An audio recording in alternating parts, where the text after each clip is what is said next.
À la lueur des rayons du soleil levant, une marée de femmes s'avance sur le fond de mer dégagé par la marée basse. Elles débarquent à Zaboussa, petit port de pêche entre Mahrs et Srira, sur le littoral sud-est de Tunisie. Le transport leur coûte 1 dinar par personne, soit un demi-euro. Voilées d'un couvre-chef de fortune contre l'insolation, des bottes aux pieds dans une eau glacée, elles déterrent à l'aide d'une faucille les palourdes qu'elles déposent dans un seau.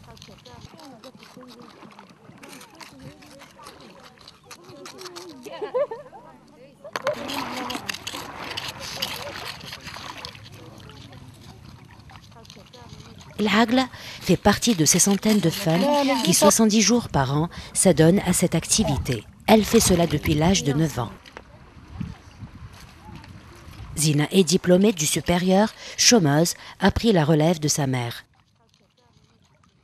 Le fruit de ce long et pénible labeur ne peut excéder 3 kilos par pêcheuse, cédé pour le vil prix de 3 dinars, soit 1,5 € et revendu en Europe où ce fruit de mer est très prisé à plus de 36 dinars, soit 19 €.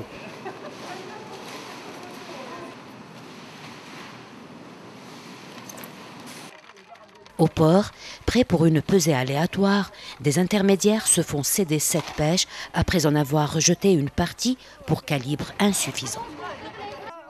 Monsieur Mohamed Ben Amour supervise le groupement de développement de la pêche créé il y a plus de 6 ans, dont les membres sont paradoxalement des hommes. 300 pêcheuses ont adhéré à ce groupement sans y être représentées. Fatma et Saliha réclament une autonomie d'exploitation, de gestion et de négociation des prix.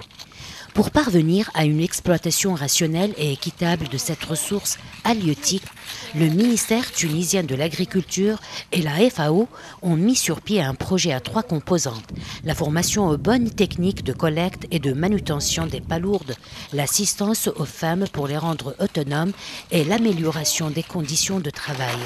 Selon la FAO, si ces femmes avaient le même accès que les hommes aux ressources, elles pourraient augmenter de 20 à 30% leur rendement. Avec la Tunisie et la convention de Ramsar sur les zones humides, la FAO veut améliorer les conditions d'existence des populations pauvres riveraines du littoral méditerranéen.